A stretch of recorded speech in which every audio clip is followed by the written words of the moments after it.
Hello सबको, आज हम बताएंगे हमारे चैनल अबाउटोपीडिया पर सर स्टीव जॉब्स जी के बारे में इस एक्सप्लोरिंग सीरीज़ की नई वीडियो में, जो एक बहुत ही क्रिएटिव, इनोवेटिव, मज़ेदार, खुली सोच वाले और बेहतर जीवन की तलाश में रहने वाले व्यक्ति थे। उनका आईक्यू एस्टिमेट किया जाता है 155 से 160 के करीब, जो एक जीनियस लेवल होता है। और इन्हीं ने फाइंड की है Apple.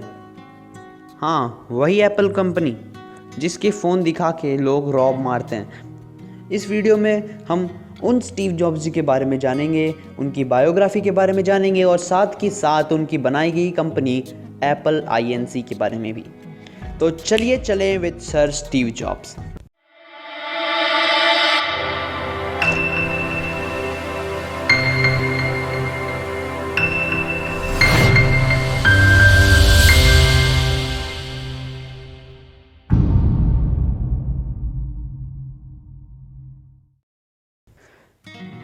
Let's start with sir Steve Jobs ji की बायोग्राफी। स्टीव जॉब्स जो थे वो एक अडॉप्टेड बच्चे थे। उनके पिता का नाम था पॉल जॉब्स और उनकी माता का नाम था कार्ला जॉब्स। उन्हें कभी भी एक अडॉप्टेड बच्चा होने की वजह से सफ़र नहीं करना पड़ा, क्योंकि उनके माता पिता उनको बहुत प्यार करते थे। उन्हें स्कूल जाना बिल्कुल पसंद नहीं था। इस बात से ज़रूर आपको खुशी हो रही होगी। स्कूल पास आउट करने के बाद उन्होंने चुना कॉलेज जिसका नाम था रीड कॉलेज, जो अपने हिपी कल्चर और वीड की वजह से बहुत फेमस था।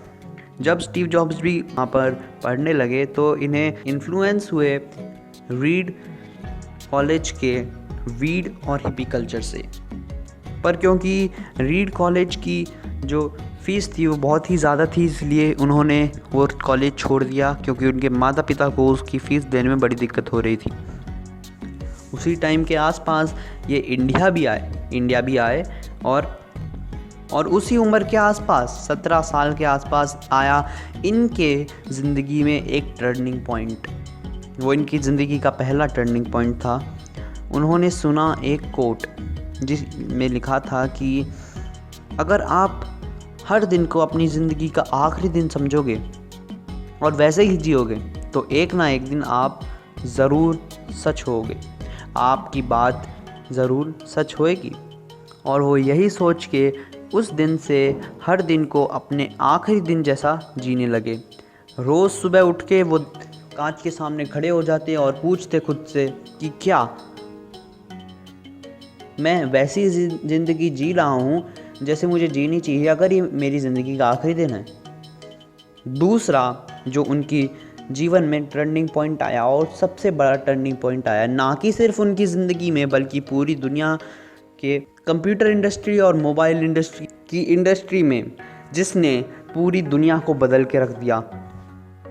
वो टर्निंग पॉइंट था कि जब उनके दोस्त, जिनका नाम था स्टीव वॉजनिक, का जो मदरबोर्ड उन्होंने बनाया था, जो कंप्यूटर उन्होंने बनाया था, उसको HP ने ठुकरा दिया। और स्टीव जॉब्स जी को लगा कि ये ऐसी टेक्नोलॉजी अगर हम बनाएं परफेक्शन के साथ और उसको अच्छी तरीके से एडवर्टाइज़ करें तो ये ही दुनिया बदलने के काबिल है। जब उन्होंने इसे प्रेजेंट किया तो एक बिजनेसमैन ने उनको ऑर्डर दिया। अगली बार उन्होंने लिया $25,000 का लोन और शुरू कर दी एप्पल INC। 1 अप्रैल 1976 यानी अप्रैल फूल के दिन लॉस एल्टोस, कैलिफोर्निया, USA में शुरू हुई एप्पल, जिसने पूरी इंडस्ट्री बदल के रख दी।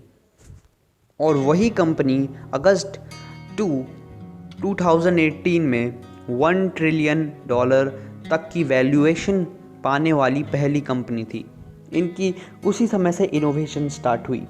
एप्पल को इन्होंने लॉन्च कर दिया स्टॉक मार्केट में, और इनकी पहली इनोवेशन थी लीसा।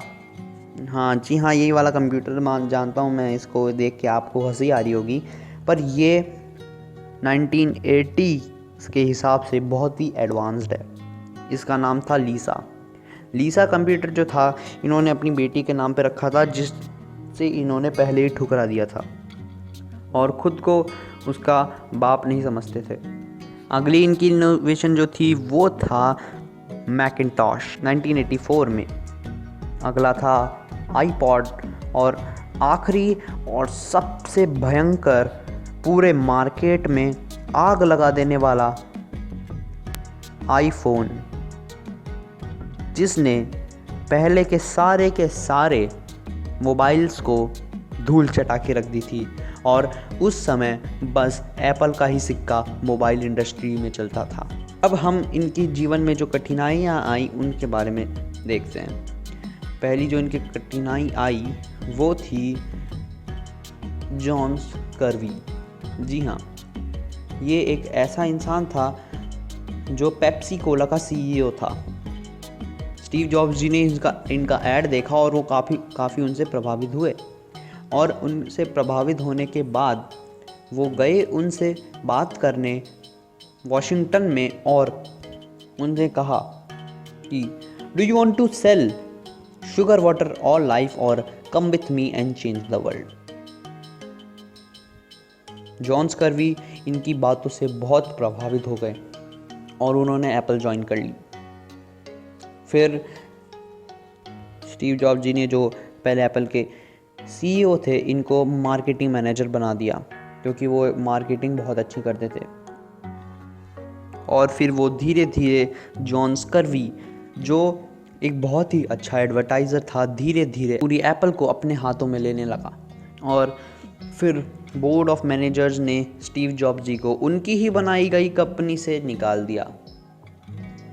फिर भी ये परेशान नहीं हुए और स्टार्ट करी पिक्सार, जो फिर से एक बहुत ही ज़्यादा सक्सेसफुल कंपनी रही। और उन्होंने इसी समय के दौरान बनाई टॉय स्टोरी। जी हाँ, यही मूवी जो काफ़ी हिट हुई थी। और फिर इनकी सबसे बड़ी रुकावट ज़िंदगी में वो था इनका पैनक्रियाटिक कैंसर। जब 2004 में डॉक्टर्स ने इन्हें बताया कि पैनक्रियाटिक कैंसर इनको है, तो इन्होंने डॉक्टर से, सोचिए क्या पूछा होगा कि पैनक्रियास क्या है। इतनी बड़ी एप्पल कंपनी जो दुनिया में धूम मचा रही है, उसका जो फाउंडर है उसको पैनक्रियास जैसे बॉडी के यूजुअल पार्ट के बारे में नहीं पता। बड़ी हंसने की बात है। हाँ, तो आगे चलते हैं। उससे पहले इन्हें पैनक्रियाटिक कैंसर से डायग्नोज किया गया था। इनकी हालत बड़ी ख़राब थी, पर फिर भी ये आते थे रोज़ ऑफिस। और इनकी मज़ेदार बात तो ये है कि ये हर 6 महीने में कार चेंज कर लेते थे, और वही कार लेते थे जो इन्होंने पहले ली थी, यानी मर्सिडीज़ की सेम गाड़ी और विथ सेम कलर। क्योंकि उन्हें अपनी गाड़ी में के पीछे नंबर प्लेट लगाना बिल्कुल अच्छा नहीं लगता था। वो कहते थे ये इसका लुक ख़राब करता है। और कैलिफोर्निया था, वहाँ पर रूल था कि अगर आप नई गाड़ी ख़रीदते हैं तो आप 6 महीने तक उसे बिना किसी नंबर प्लेट के चला सकते हैं। तो ये हर 6 महीने में अपनी गाड़ी बदल लेते थे और वही सेम टू सेम गाड़ी लेते थे। आगे चलते हैं विथ स्टीव जॉब्स जी के पैनक्रियाटिक कैंसर से। धीरे धीरे जब पैनक्रियाटिक कैंसर बढ़ा तो उन्होंने 2010 के आसपास ऑफिस आना उन्हें छोड़ना ही पड़ा। उनकी हालत काफ़ी ख़राब हो चुकी थी, जो हर कोई टॉलरेट नहीं कर सकता था। उन्हें कई बार ऑपरेशन कराने के लिए कहा गया, पर फिर भी उन्होंने मना कर दिया। आखिरी बार जब उनके डॉक्टर्स ने बोला कि अब तो ऑपरेशन कराना ज़रूरी हो गया, जब ही उन्होंने ऑपरेशन कराया, पर फिर भी उनका निधन हो गया 5 अक्टूबर 2011 में पालो एल्टो, कैलिफोर्निया, यूएसए में। इन्होंने जन्म लिया था 21 फरवरी 1955 में। और ऐसे लोग मरते ज़रूर हैं, पर कभी भी हमारी यादों से, जहाँ पर इन्होंने अपनी बहुत बड़ी छाप छोड़ी है, वहाँ से कभी नहीं जाते। एप्पल आईएनसी अभी भी टिम कुक के सफल हाथों में है और फल फूल रही है।